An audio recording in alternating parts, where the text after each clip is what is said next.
La pirámide de Keops, que es la única construcción que perdura de las 7 maravillas del mundo antiguo, sigue revelando nuevos secretos en sus imponentes 146 metros de altura. Un escaneado de la construcción de bloques de piedra caliza indicó que podría haber pasadizos ocultos todavía sin descubrir, como evidencia el hecho de que se hayan registrado anomalías de temperatura de hasta 6 grados. Un análisis científico que confirma lo que Napoleón Bonaparte intuyó en su propia piel tras pasar 7 horas nada más y nada menos en el tétrico monumento.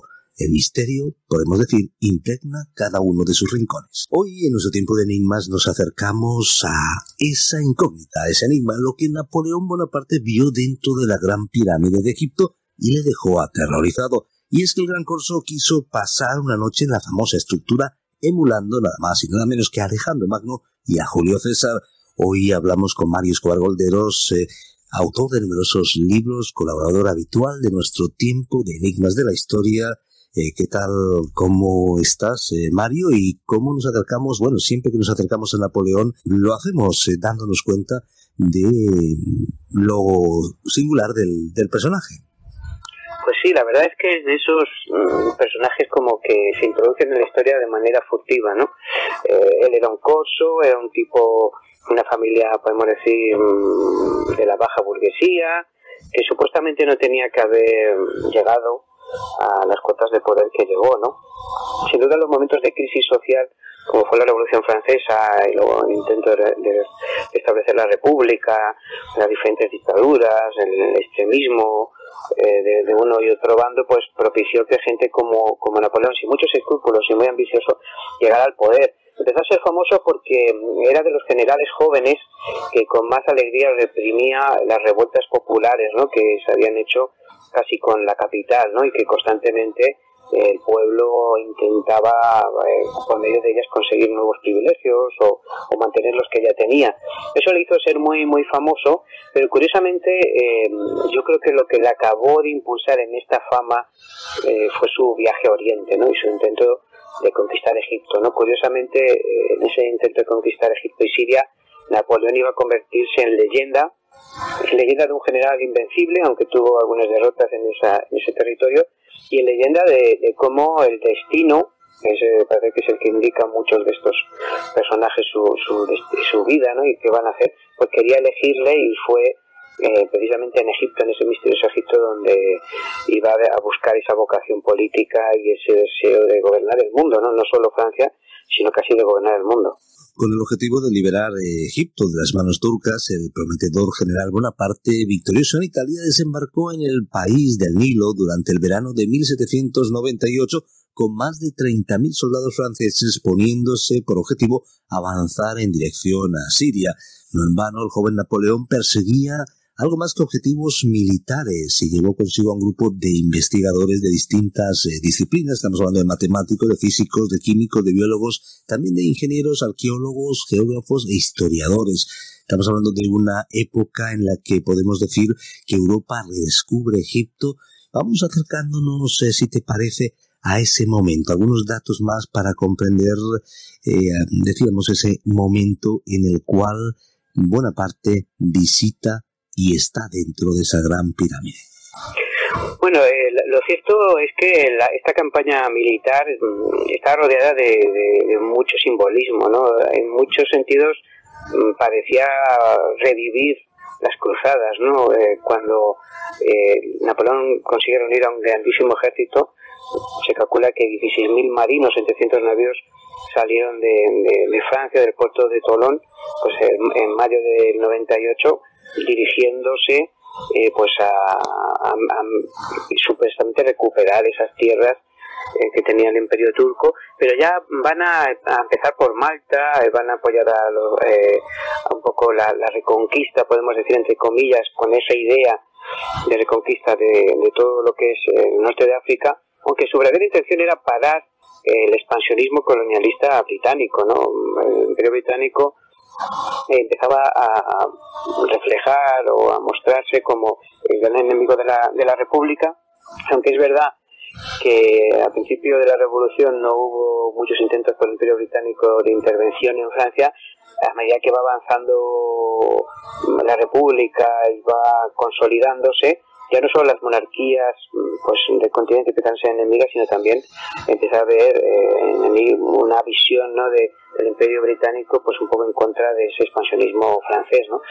Napoleón, por tanto, va a utilizar pues esa doble vertiente, ¿no?, el hecho de hacer una especie de cruzada para conquistar territorios a los musulmanes, pero en el fondo lo que busca sobre todo es parar ese avance británico en el Mediterráneo, ¿no? Los británicos estaban instalados en Egipto, y aunque es verdad que el Imperio Otomano, los turcos, ¿no?, el que dominaba el territorio, era un imperio ya muy débil, un poco dividido, y que ya algunas potencias estaban intentando absorber, ya no solo Inglaterra o el Reino Unido en Norte de África, sino pues algunos con el Imperio Austrohúngaro o la misma Rusia intentaba poco a poco ir asimilando esos territorios.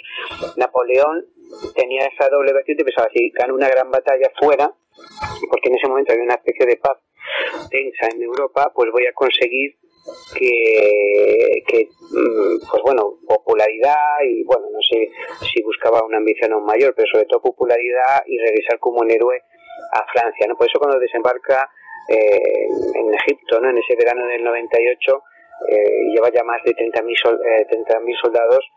Su primera intención es ocupar un poco Egipto, pero sobre todo ir a como a Tierra Santa, ¿no?, a Siria, y es una mezcla, un viaje un poco peculiar, ¿no?, porque era un viaje bélico, ¿no?, uno no lleva 30.000 soldados para entablar conversaciones con el Imperio Otomano, pero en cambio era un viaje también en el que le acompañaba la élite intelectual de Francia, ¿no? Había matemáticos, físicos, químicos, biólogos, ingenieros, arqueólogos, geógrafos, historiadores, entre ellos figuraban además pues gente tan destacada como Gaspard Monge, el fundador de la Escuela Politécnica, el físico Etienne Louis Malou, o el químico Claudio Luis Bertogel, o muchísimos más, que lo que buscaban, por tanto, era ahondar en la cultura, sobre todo egipcia, y en un poco en los avances que había habido, ¿no?, en esa zona, y de hecho consiguieron pues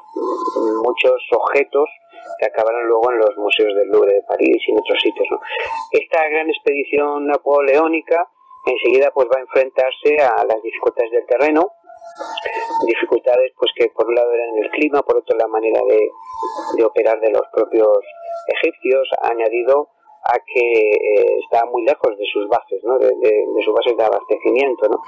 Pero curiosamente va a haber un episodio que yo creo que va a cambiar la visión de Napoleón, o que por lo menos la leyenda habla de que va a cambiar su visión, ¿no? Y va a ser doble, ¿no? Su viaje a Nazaret y luego su estancia en la pirámide de Keops. Efectivamente, en medio de esas operaciones militares, Napoleón tiene tiempo para dirigirse a Tierra Santa con el propósito de confrontarse con el ejército turco y de paso descansar por una noche en Nazaret. No sé si darle quizás a este viaje un componente místico, pero así lo hizo viejo el 14 de abril de 1799, esa noche en Nazaret, sin que hayan trascendido más detalles de esa particular parada turística, podríamos decir entre comillas. Ese mismo año, en agosto, Napoleón regresó al Cairo, haciendo noche supuestamente en el interior de la pirámide de Keops. Su séquito habitual y un religioso musulmán le acompañaron hasta la cámara del rey, la habitación noble que en aquella época era de difícil acceso, con pasadizos que no llegaban al 1,5 metros y sin ningún tipo de iluminación más allá de las insuficientes antorchas. Nos vamos concretamente, Mario Escobar, a esa cámara del rey para que nuestros oyentes puedan imaginarla. Estamos hablando de una sala rectangular de unos 10 metros de largo y 5 metros de ancho, conformado por losas de granito, paredes y techos lisos, sin decoración, y únicamente contiene un sarcófago vacío de granito sin inscripciones, depositado allí durante la construcción de la pirámide. En medio de ese lugar cuenta la historia que el general Corso pasó 7 horas rodeado solo de murciélagos, ratas y escorpiones, pero la experiencia parece ser que fue única y marcó a Napoleón. Lo que respondió a sus hombres de confianza fue: aunque os lo contara, no me ibais a creer. Ahí queda también ese elemento de incógnita. ¿Qué sabemos? ¿Qué sabemos y qué podemos imaginarnos de ese encuentro, de ese tiempo, de esas horas en aquella pirámide, y también el antes y el después? Pues es curioso, ¿no? Ellos, los franceses, no se acercan a la pirámide solo como una especie de intención científica, podemos decir, o de investigación, sino que hay detrás muchas otras cosas, ¿no? Napoleón al principio no llega solo a la pirámide, llega con un grupo de, como decíamos, de intelectuales, de investigadores, que con él van a mirar esa gran cámara del rey, pero sobre todo hay detrás, además de esta intención científica, una intención mística y también con carácter masónico. No solo había la intención, por tanto, científica, sino de con una simbología masónica, demostrar que Napoleón, en cierto sentido, era el elegido del destino para gobernar el mundo, ¿no?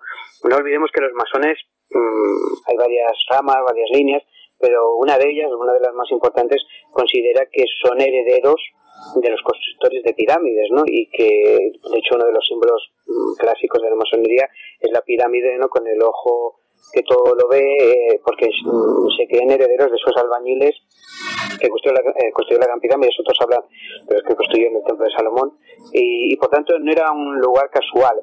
Pero no solo tenía una carga simbólica masónica, como Napoleón, que era un gran masón, y muchos de los que le acompañaban y que eran los que luchaban contra la Iglesia Católica en ese momento y el poderío de Europa, ¿no?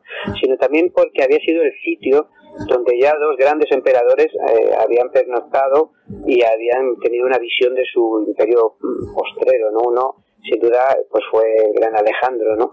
El gran Alejandro había también estado en esa pirámide y en ella había soñado conquistar el mundo, y luego había emprendido ese viaje a Asia que tan famoso le hizo, ¿no? Y que le convirtió casi en invencible, ¿no? Solo vencido por sí mismo y por sus enfermedades, ¿no? Y luego el otro gran emperador fue el propio Julio César, ¿no? En su etapa en Egipto va a visitar también esa gran pirámide y supuestamente pues va a tener pues visiones místicas en las que le va a indicar su destino, ¿no? Pues de alguna manera Napoleón, que conocía estas historias, quería pues imitarles, ¿no? También buscar en esa pirámide una especie de confirmación del más allá, para que esos dioses o esa cofradía de dioses que representan los dioses egipcios le dieran su autorización para gobernar el mundo. Curiosamente él iba a utilizar este viaje como un método de propaganda tremendo, ¿no? El gobierno en ese momento de Francia, pues que era un gobierno plural de varios generales, pensó quitarse así de medio al general más joven y más atractivo y que movía más a las masas, y lo que estaban sin darse cuenta de creando una verdadera leyenda, ¿no? Este hombre, que luego tuvo sus derrotas también en Egipto, iba a usar estas horas en la pirámide y esta especie de iniciación para pues un poco regresar a Francia, diciendo que había tenido una visión de su futuro, ¿no? Y que iba a gobernar el mundo. No sabemos si la tuvo o no, o si fue leyenda o fue su gestión, pero cuando regresó a Francia casi fue imparable, ¿no? Su ascensión fue meteórica, a poco tiempo se hizo con el poder de todo, ¿no? De todo el imperio francés y casi de toda Europa. Pues sin duda hay incógnitas en torno a esa visita, no sabemos mucho más, no ha trascendido más de esa visita, simplemente esa frase enigmática, aunque os lo contara no me ibais a creer. Lo cierto es que Napoleón tuvo su momento de auge, pero también tuvo su caída y su eclipse.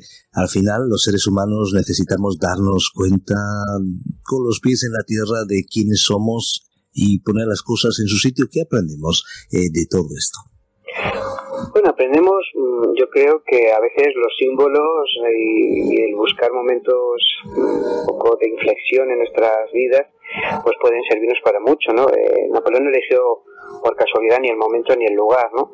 Era su 30º cumpleaños, bajo las iniciaciones pues que se consideraban de los faraones, era el momento en que eran consagrados como dioses. Ahí vemos un poco el nivel del ego de un hombre como este, pero luego gente como Murat, generales suyos, ¿no? O Botis Clever hablaron de que se había hecho todo una especie de rito dentro de la pirámide y la entrega de un anillo que simbolizaba pues esa iniciación como rey, ¿no? No olvidemos que también poco tiempo después Napoleón va a hacer una cosa que aún ahora nos parece increíble, y es en Notre Dame de París, y después en misma Italia se va a autocoronar, ¿no? ¿Y qué está diciendo con la autocoronación, no? Está diciendo que el hombre se corona al hombre, ¿no? Ya no necesita la intermediación de Dios y la búsqueda de un papa pues que le reconozca como rey, sino que es la coronación del hombre, ¿no? Del ser humano por encima de cualquier otra cosa, ¿no? Y en algún sentido esa ceremonia, ese simbolismo ya estaba integrado en esta visita a la Gran Pirámide, ¿no? Y lo que nos habla es del reinado del hombre, ¿no? Desde la Revolución, especialmente, el hombre ya no tiene límites, no tiene trascendencia, no busca la justicia o en el más allá su futuro, sino que se considera dueño de su destino, como fue Napoleón, y eso hace pues que creemos un mundo a veces lleno de monstruos, ¿no? Donde no hay conciencia, compasión, misericordia, sino que es una guerra infinita entre los más poderosos, ¿no? Y yo creo que ese viaje simboliza eso, ¿no? Como es la subida al trono del hombre sin paliativos, sin límites, ¿no? Y que lo que lleva ese humanismo exacerbado es pues a lo que hemos visto en los siglos siguientes, ¿no? Y después de ese siglo XIX lleno de guerras europeas, desemboca en un siglo XX lleno de guerras mundiales, y en un siglo XXI en el que las luchas entre las culturas, los pueblos, no solo no han decrecido, sino que parece que van creciendo, ¿no? Aunque no quiero ser negativo antropológicamente, ¿no? Porque hay cosas positivas que hemos avanzado, sí simboliza un poco pues la llegada del hombre a la cúspide de la cultura y de la sociedad, y cómo un hombre sin moral, sin ética, sin principios, pues puede hacer mucho daño, ¿no? Y lo vemos en Napoleón y lo vemos en muchos que le sucedieron después. Como dijo Chesterton, cuando el hombre deja de adorar al Dios verdadero, termina adorando cualquier cosa, y en este caso cualquier cosa puede incluir a sí mismo. Es la historia y es la reflexión y el análisis. Muchas gracias, Mario Escobar Golderos.